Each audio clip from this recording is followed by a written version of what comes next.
Greetings, cats and kittens. Whether you are here for your child or for your inner child, I'm glad you have joined me for story time. Today, I'm going to be reading Miss Fiona's Stupendous Pumpkin Pies, written by Mark Kimball Moulton, art by Hillard Crounch.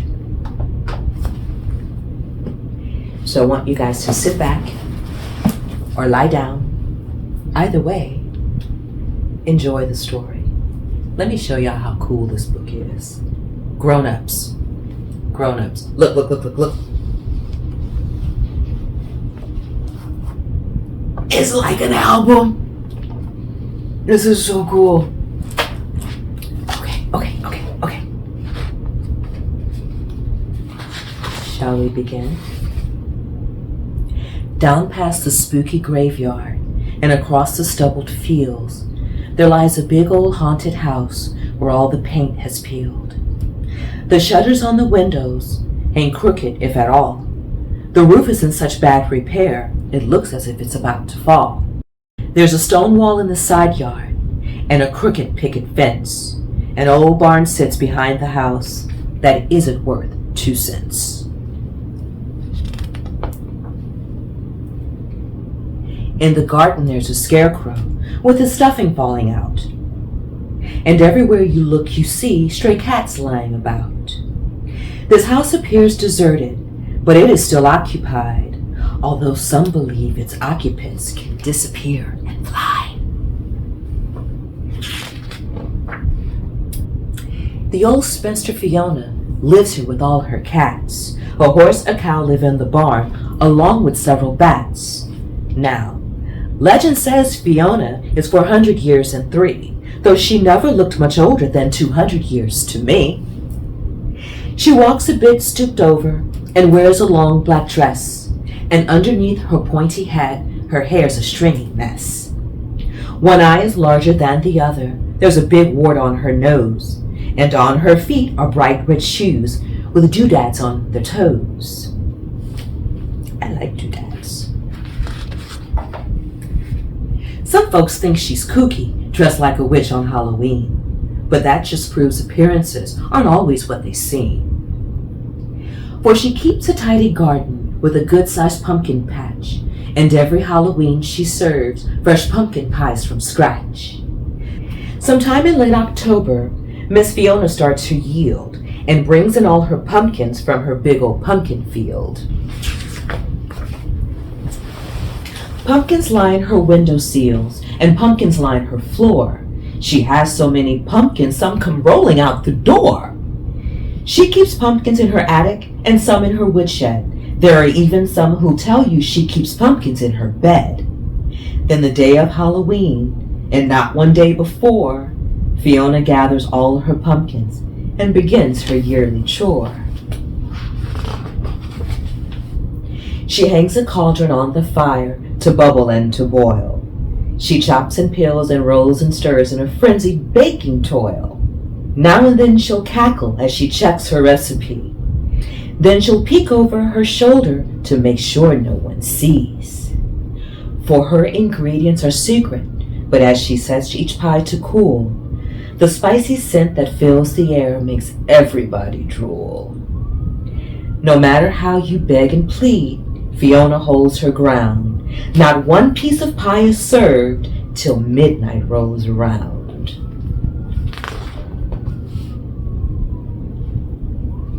As angel spooks and goblins start to gather in the street, the night is filled with laughter and the cries of trick or treat. Black cats and ballerinas run to each house and in between, wishing every witch and ghost a happy Halloween. But the last house that we visit, as the midnight hour draws nigh, is down past the spooky graveyard for a slice of pumpkin pie. Boys and girls from miles around come knocking at her door, dressed in such frightful costumes as vampires and dinosaurs. Miss Fiona shrieks and giggles as she welcomes each new guest, then sends them to the backyard to wait with all the rest. As the witching hour creeps closer, Fiona steps out onto her porch, with a crow upon her shoulder and holding a burning torch. She surveys all her visitors, and we wave and smile to greet her. Then she slowly lets her spooky gaze fall on one special trick-or-treater. She points and crooks her finger and wiggles her eyebrows and cackles, "Come, my dearie, I need help inside my house." This year, it's a pink rabbit that is Miss Fiona's choice. We all look at her with envy, all the little girls and boys. For it's quite the supreme honor to help Fiona serve her pies, a most distinguished, rare accomplishment to be so recognized. The seconds tick by slowly. The anticipation grows. The moon peeks out behind the clouds. The wind begins to blow. Then, far off in the distance, the church bells begin to peal, and from inside her kitchen, we hear Miss Fiona squeal. "Oh, come all you witches, come clowns and pirates too. Come celebrate this Halloween and bring your friends with you."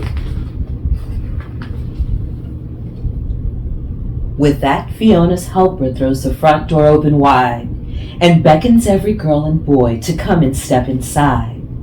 The house is warm and cozy with carved pumpkins everywhere, though you do have to be careful not to get cobwebs in your hair. Owls hoot in the pantry, cats lie at Fiona's feet. From upstairs we hear wails and moans which make Halloween complete. The pies are most delicious, with which she also serves warm cider.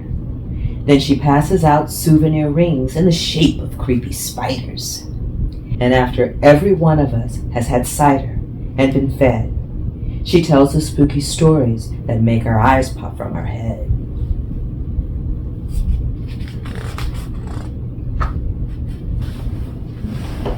And as we leave, she sends us home with an extra slice of pie for Mom and Dad and Grandma who wait up till we arrive.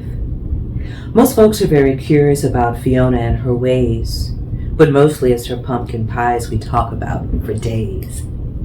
I must admit Fiona's kooky with her warts and pale green skin, but who cares how kooky someone looks when there's goodness deep within? Still, I scratch my head and wonder when folks ask the secret to her pies, 'cause she'll wink and snort and cackle to everyone's surprise. Just take one big plump, ripe pumpkin and a lizard and a toad, stir in a few good bat wings, and serve it a la mode. Who likes pumpkin pie? Now, I'm not a big pie fan, and I'm not a big pumpkin fan, but I will eat some pumpkin pie.